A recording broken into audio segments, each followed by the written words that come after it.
Good afternoon, everybody. Like Brad, I've got too many slides, so I'm going to fly through lots of images, which will hopefully keep you awake.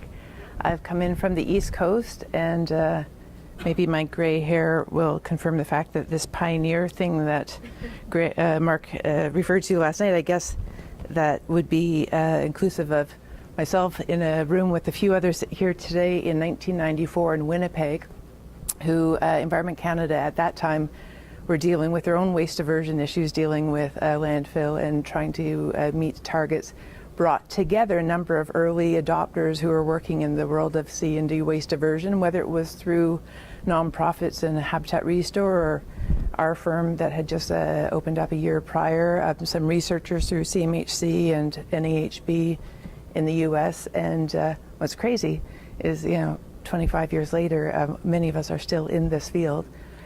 Sadly, some of the same challenges are still facing us. A lot of the things that you mentioned last night are still issues today. So there's still lots of work to do, but still lots of energy in dealing with this.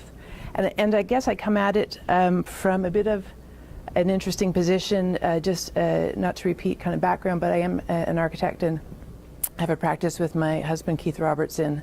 We are a green, sustainable firm. We do a lot of new work, but we are in the land of Nova Scotia, where there is a lot of Canada's oldest buildings dealing with renovations. So we have done a fair amount of off-grid and passive house certified, and we consult on, I think we're closing in on 80 lead projects where we're dealing with the province and other firms on getting their projects to meet a lead standard. So we've been playing in this field for a while.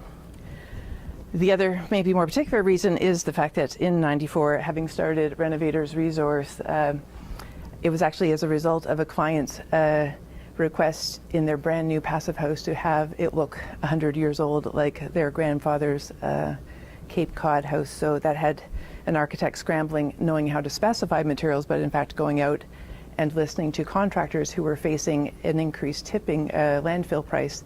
And I was able to basically pull off the back of their trucks what they were not wanting to pay for going to landfill, and could just fill the order for this one client's house, but then the light bulb goes off that in fact other people have the same wish to use and renovate and find salvage materials. So Renovators has been around for about 25 years. We're in our third location, and we've become focused very much as an old parts store. We focus on pre-1950 materials. We don't do a lot of bulk, newer material, and we have a dismantling crew on site as well. The challenge that is still facing us today is not only to identify the salvage opportunity or the diversion opportunity, is to make sure that there's a process in place. And this really depends on where the world is at that you're working within, who's establishing the process and what requirements there might be. Knowing the opportunity to implement the salvage in a project and have that design team, in fact, fulfill that mandate to get it through to the end point. So this is what's consistent for all of us, no matter what region we're in and what status of material handling that we're facing, to have all these players there. Because salvage in different parts of the world is a different thing. And heritage, when we speak about heritage, on the West Coast, it's 100 years newer than what we're dealing with as heritage on the East Coast and all the things in between. So sometimes just knowing our own area and the differences between our areas will help adapt some of that other research that's going on around the world. But what I think is common, depending where we are, is the fact of our most successful re-implementation of salvage is that we're dealing with local materials. We're dealing with materials that are known to be tolerant in our regions for climate, that they're adaptable and reusable again and again. So then that speaks to their durability. And often they're not fun to play with unless they're aesthetically pleasing, right? The wood grains that we've been showing, the textures of bricks, the metals that have gone rusty, these kind of things. And all of our efforts should be really because there is and will be an abundant resource of that material around. Materials have been phased out in manufacturing, so we really shouldn't be focused on, whatever it might be, UV-free, plywoods if we're not manufacturing them anymore as being a material to deal with. And of course, skills and trades being able to work with them. We were just talking briefly earlier about plaster, the effect of saving plaster, knowing how to re-implement plaster. Well, it's a trade that is very much almost a lost trade to work with, so that these are available as well. So in my kind of a natural way of looking at a project, it's always going after the biggest effect for the least amount of work. That may be out of laziness, but that's really an approach that I have worked with. And how to dismantle age stock efficiently. Well, in the first place, we shouldn't dismantle it if it doesn't need to be dismantled, right? So the first point is don't do it. As a green architect, you know, we'd be out of business, but the most green thing to do is not to build any more new buildings, right? We've got a large building stock that are running very inefficiently, that we should be focused on that work. So if we had that approach of not one new square foot of building, can you imagine what a lot of the other professionals in that world would think? But this is how I like to think about how we approach renovating efficiently. So here's a process. So if we do have to touch it, well, is there an opportunity to in fact move the whole thing with all of its labor and its materials and its history in place? And if not, well, can it be panelized so we at least leave some of that labor and carbon locked up in those elements? And if not, then to the world of deconstruction that is more familiar within this room, to salvaging just some parts to avoid the last line, just demolition. So the don't is not always is it heritage, but it's quality. In Halifax at the end of World War II, there was a lot of Douglas fir beams that were shipped across the country from the West Coast for the military effort in building warehouses. And as a result, later on, more housing for the returning war vets. So Douglas fir in our structures, not glorified, they was just good building stock that there was a lot of. And then in these communities where they were building up neighborhoods for the vets, they built grocery stores. So this was a Sobeys grocery store in 1940. This is now our office building that we left the building in place, exposed all of that great Doug fir, put a story on top, used the grid of the Doug fir post and beam structure, use what's today's version of Doug fir, being a Paralam wood beam in place and point loaded on the original structure, and even brought in cast iron rads as a heat delivery method in a new building. Staircases, we were talking about that, how difficult they are to re-implement the full stair because of the rise and run and low handrail not meeting code, but using elements of stairs, which we do quite often in our projects. If we can't leave it in place, well then, this is a rare opportunity, but in fact we have been part of a few building moves. This is the house of William Morris, who was the first land surveyor in Halifax, and unfortunately his house was sitting on a site of a large federal project. So that project, though, had a team behind them to see that house relocated to the north end of Halifax, and it will soon be a youth and transition housing project. You can imagine not many opportunities to do something like this. Every time you lift a power line, you know, your bill goes up, but in fact, this is one of the most efficient ways, if it couldn't stay in place, that we move it down the road. So there certainly are challenges about moving, and these are some of them here, and I don't think any of those will be a surprise. So if we can't leave it in place, and if we can't move it whole, I'm sorry, this was just an opportunity that we didn't get to this one in time, and it was a perfect candidate to be moved. Couldn't find the buyer and had a tight timeline in terms of relocating it, and it doesn't exist anymore, and not one element came off that building. This is a project, the Renovators Resource. We had a little brief kind of world of church moving all across the country and probably the continent. In rural areas, church groups are amalgamating, and they're just not the population within the parish to operate the churches. So they come up for, not often for sale because there are grave sites on the same property, but to be moved or removed. And it really, they're beautiful wood structures, many of them, we started to look at them, could they be panelized? And not all of them can. So the way we started looking at buildings was in fact, how could that fit on a flatbed in components? And we went after some that did. We listed them. We tried to find a buyer, and as soon as we found a buyer, we would then dismantle them and put them on flatbed and move them. So this is the same church ready for transport in New Brunswick. This is the church going back up in 2 days in Oklahoma. Number one news story in Oklahoma ahead of George Bush getting elected was that the oldest building in Oklahoma was now arriving. And this is what is a photography studio and community center now. So the Blackfield Church, 1841, rebuilt in Oklahoma City. Certainly challenges there. I mentioned about having the buyer in place before we took the building down. It's very hard to sell a building when it's in a stockpile of old wood, even though it has the grace and elegance of the building that was there. So having a buyer in place, codes certainly are a challenge. Often you have to have a structural engineer stamp what would be undersized lumber or non-graded lumber. And then distance and transport and cranes. It's a different economy in terms of getting a building moved. So the deconstruction then, in terms of the next phase of the laziness, well, there's a little bit more work, but we can really make most use of bulk building stock and having a whole building be dismantled. Still, in this case, sometimes a challenge to find, holy, 10 minutes already, okay, I'm flying, is to have a project in mind. So this is the architect hat coming on and actually pitching the idea that this material be worked into their project. Solterre doesn't bind clients to using salvage, but often they're coming to us in the first place because they're green thinkers, and they end up having quite a unique element or material in the projects.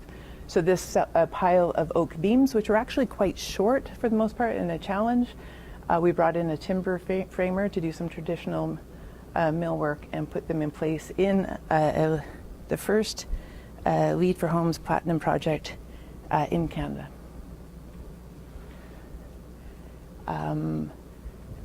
Non-graded lumber, the challenges there, the cost, the extra labor cost, the storage cost, knowing what to do with them, making the most use of the material and leaving a lot of their appearance in place. Here's what we face all the time, both at Solterre and at Renovators Resource, is that balance between a deconstruct and all the residual effort to get the whole building down, or a strip out ahead of demolition. And depending where you are, these are going to be, I think, often the comparison or the conversation that you're going to have on how you'll approach a project if you're on the salvage or the diversion effort to gain material. A Renovators Resource probably looks very much like a lot of architectural salvage stores, maybe a little bit older because we have that age in our favor in terms of the materials that we have. So again, we focus on pre-1950s building materials. We'd be anywhere from mid-1800s to 1950 as well. But the potential value of the materials that we have access to certainly have meant that we've stayed in business as a for-profit business since 1994. But it's not without its own challenges. We're a retail business, but we're also supplying our own material. We never know where our next project's coming from. We never know what the next materials are. And there's effort to go and get that material, to prepare it, to store it, and to also sell it. But it's all in effort to avoid this. So I think we've talked about this. I'm just going to get through to a couple of quick case studies. But this is a real key part of the process, and Brad has referred to it, is to actually look at the specifications to direct teams to how to divert. And for us, for example, there's so much asbestos and lead and hazmat abatement in buildings prior to demolition. But if our firm goes in after that process, the materials are often damaged or contaminated anyway. So we mandate that salvage happen ahead of abatement, and that's actually in the specification to the contractor. We are actually the only firm that actually does that work. So right in our Solterre specs says the contractor is to permit the use of the site for a period of not to exceed 2 weeks for employees of Renovators Resource and to house the university, in this case, for salvage purpose. So, and then there's a list of materials that are to be diverted for that contractor to meet their contract. It's not very fancy sometimes. We go in and do a pre-demolition audit, and that's what our team comes back with on the left. That gets converted to the right in terms of materials. We often, in fact, purchase materials. So we have to figure out what our labor is and what a purchase price will be for those materials. And then from a salvage point of view, in LEED, this is quantified to confirm the credit in terms of how much diversion it is. So we can quantify it in weights or tons or CO2 or spin that number once we actually know what the bulk of material diverted is. This is just in terms of the LEED program or other green rating systems, that material use and reuse and diversion is a credit that teams look for. What's lucky about being on the architect side is that we actually can make sure we know exactly where that material goes that we've brought out of other projects. And these are 3 of our recent projects. This is a LEED Gold certified first commercial passive house in Canada. It's the Valley Waste Resource Management Building. So a company whose mandate it is to actually divert waste. So you can tell they would be a perfect client who really encouraged us along the way to incorporate material.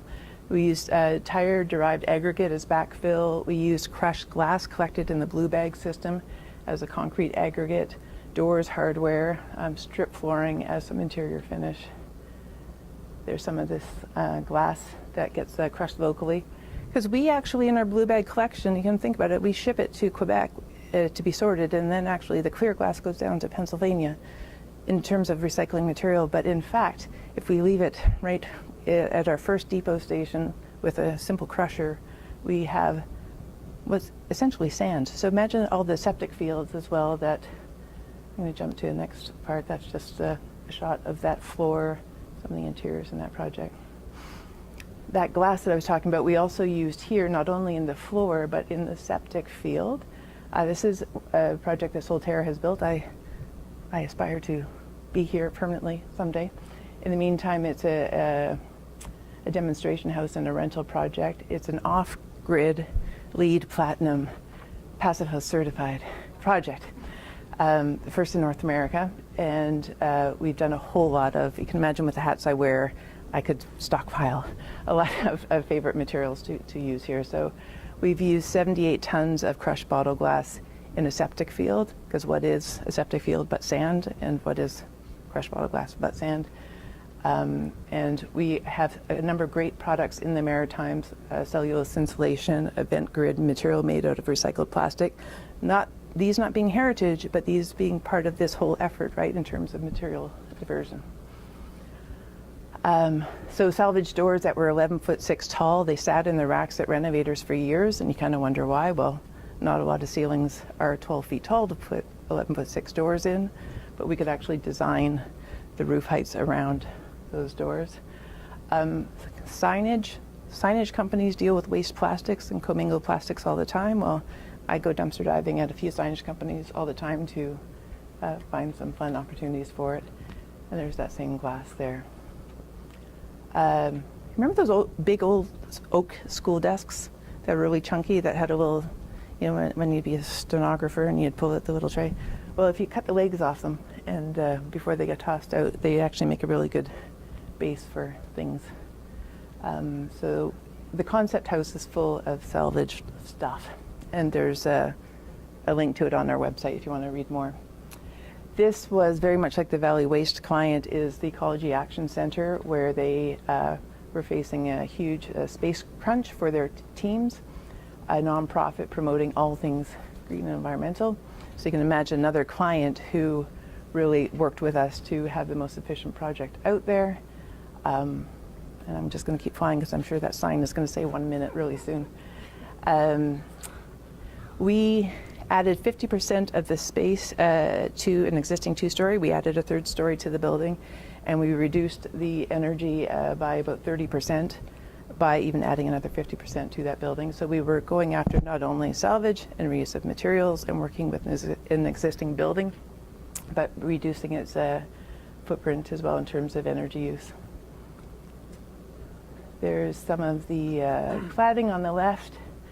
The slab insulation here is a really kind of a fun story, and it was one that, renovators having this pre-1950s kind of era, we unfortunately just have to turn our eye to a lot of newer material, whether it be carpet tile or hollow core doors. But when you have a client who's saying that they just found an opportunity, we worked with them. So this installation I'm going to tell you a little bit more about. This is a bus station, a bus shelter glass system that conveniently said no smoking on it that we used. Those are 4 doors. They have a very high ceiling, 4 doors that came out of another project that a very talented woodworker made into one big sliding door. And their display area on the left were actually the subfloor boards lifted, and that still had that patina of paint. We actually just put them right in place as part of their display. So what's fun is this is waste. So that project, putting this slab insulation down at the Ecology Action Centre, was the fact that a window and door manufacturer in Truro, Nova Scotia, making garden doors. How they make garden doors is they take a piece of painted metal, insulation, painted metal, glue them together. Then to make a garden door, they actually cut out 3/4 of it and put the piece of insulated glass in. That cutout is waste. And it's standardly, and I'm sure if it happens in Truro, it happens everywhere. And it's a commingled waste because it has metal and foam in it. So Valley Waste took 400 of these pieces, had volunteers peel off the metal in order to get at the foam in between, and that was the foam that they used in their slab, which is fantastic use. It came to them at no cost. But there were 800 pieces of metal of cladding that were the leftover of their salvage effort. And I needed a storage building, kind of like my post-Katrina world. You can imagine the things I need to store. So the metal cladding, actually, the metal from the waste from the saving of the foam became the roofing and the cladding up at a shed at the concept house. So there's a question yesterday, and in terms of the economy, improving the point, and we're dealing with this all the time in terms of economy. You need to have a client, you need to have a project, you need to have a champion, whether that can be you or whether that can be your client. That's really where the planning needs to take effect. And it's not about the money, because it really depends on the effect and the outcome. If it's 10% more or 20% more, does that really matter if you're able to affect 100 times those projects at that savings? And my last slide, I've got to thank you. So what's really interesting is, and we've got the Ecology Action Centre project here as my final slide, is that as we get buildings to be more energy efficient, especially as we're retrofitting existing buildings, these materials that we're diverting represent a much larger percentage of that environmental footprint. So here, just staying in place and using this existing foundation instead of clearing it off, we saved about 90 tons of concrete. And here, there's all the savings are there in terms of the tons of CO2 that we've calculated and the kilowatt hours of embodied energy. And it's just from making that decision not to even move or to take off what was a very nondescript wood-clad building, and now to making it a showcase with a client who in fact tells that story and will have more impact for projects going down the road. Thank you.